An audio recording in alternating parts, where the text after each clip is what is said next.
Good morning, dear students. Today we will be dealing with the third chapter, third unit of history, and that consists of the impact of British rule in India. We already saw how the Britishers came to India for the purpose of trade and how they established themselves in India.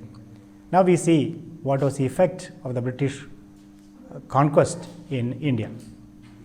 We already know how they manipulated the Indian situation, and they used the divide and rule policy. They divided people on the basis of religion and made each one to fight against each other, and they manipulated that situation because they wanted to get the complete control of India. And later, once they established themselves, they wanted to bring their own systems in India. We did not have a particular system, especially in judicial system or tax system or police system, because India was not a country as we see today.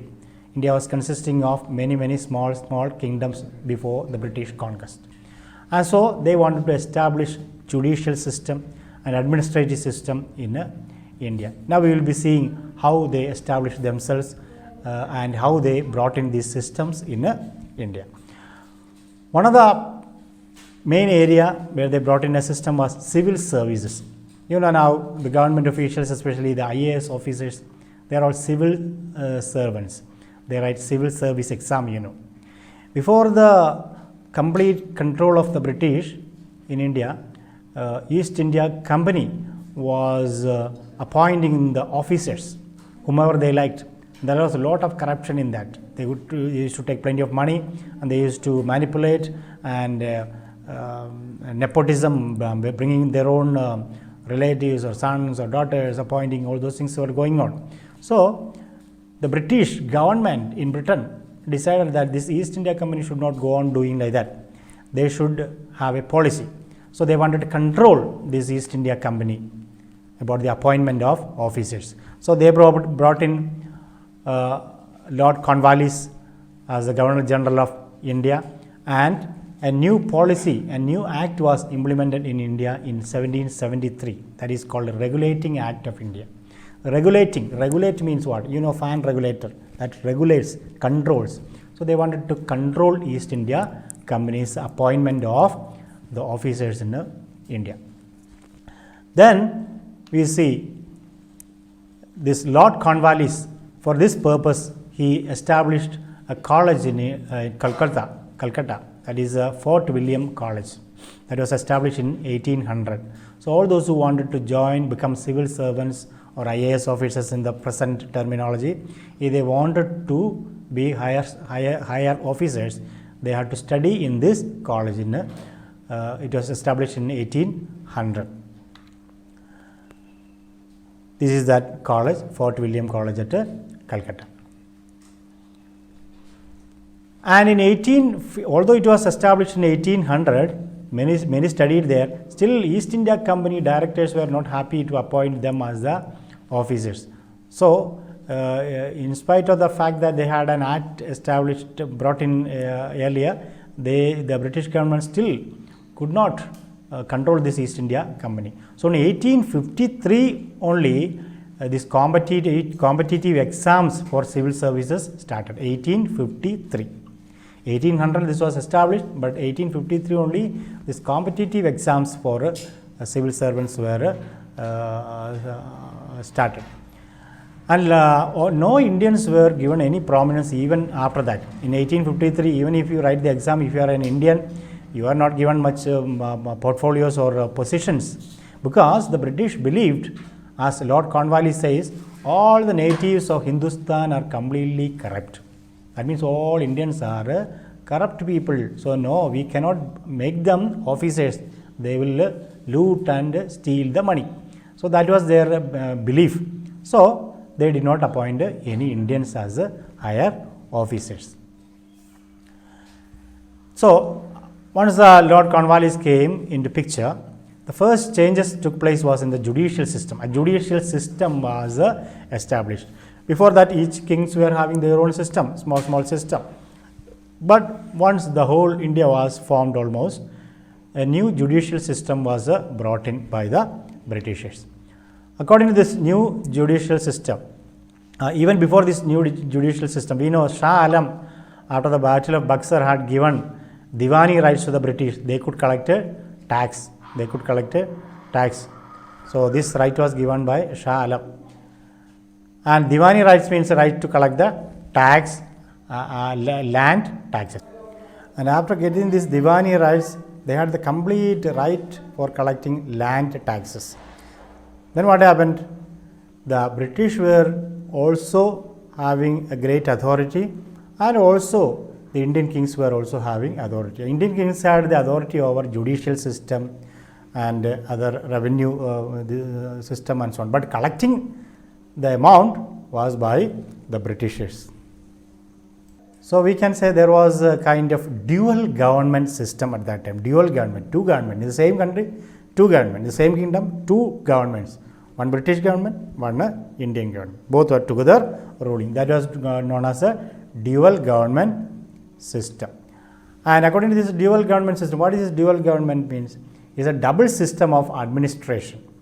The system of dual government was introduced in Bengal by Robert Clive of British East India Company. This system remained in practice during the period from 1765 to 1772.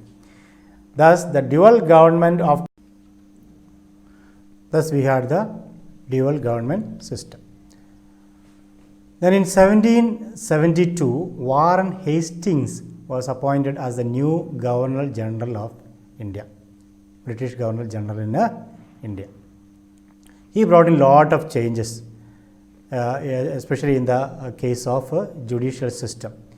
He established two types of courts in a district. Each district, two types of courts. One is Diwani Adalat and Fauzdari Adalat. What is Diwani Adalat? That means civil court. Civil court, dealing with the maybe land issue, money issue, such things are called as civil cases. And Fauzdari Adalat, that was criminal court. Criminal court means killing a person, murder, that is a criminal offense. So like these things were dealt in a Fauzdari Adalat. And this Diwani Adalat, for Hindus, judgments were given basing on the Hindu scriptures, Manusmriti and so on. And for Muslims, judgments was based on Shariat law. So in Diwani Adalat, civil court, for Hindus, one kind of judgment, and for Muslims, another kind of judgment. And for in Fauzdari Adalat, it was same for both. And Fauzdari Adalat was under the control of Khwajis, and they were also directly controlled actually by the British. In fact, slowly both the courts came under the complete control of the British officers. Indians were not given complete freedom to control these courts. All these courts were slowly coming under the control of the British. Now we see about the police system that was introduced by the Britishers. Mainly, Lord Cornwallis was instrumental in bringing new police system into India, and he introduced the new post known as Superintendent of Police, SP. SP, SP of Tumkur, SP Chitradurga, like that. So that new post was introduced by Lord Cornwallis, and he brought in a lot of changes in the police system and divided whole district into stations, small stations, and each station had a head that is known as Kotwal. Kotwal was the head of each station. So each district was divided into many stations, and each station was consisting of many villages, many villages, and each village had a Chowkidar. Chowkidar was in charge of each villages, and this system was introduced by Lord Cornwallis. And in 1770, there was a severe drought, Barakala you say in Kannada, no? Severe drought. And when there is no food, Because of drought, no food, no water, problems. So lot of law and order problems were there.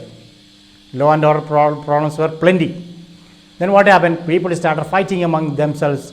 So the British officers took control of complete police system to make sure that there is a complete law and order situation in the country.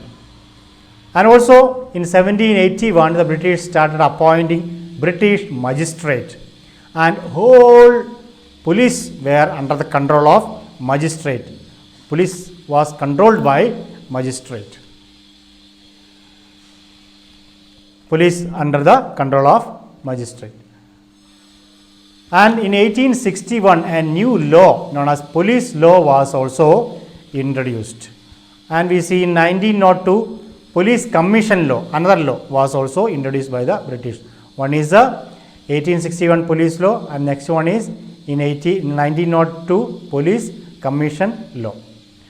So dear students, these are the important points about the judicial system and the police system which the Britishers had introduced. In the next class we will continue with the rest of it, and we will be also dealing with the land tax system and so on. And there are also some portions which are removed by the government, so we will not be dealing with those portions. We will be dealing only with the essential portions which we are supposed to complete for this year, because we are going to have only very few more days. So thank you to everyone. Do well, study well, and get ready for the coming exam at the end of this scholastic year. Thank you very much.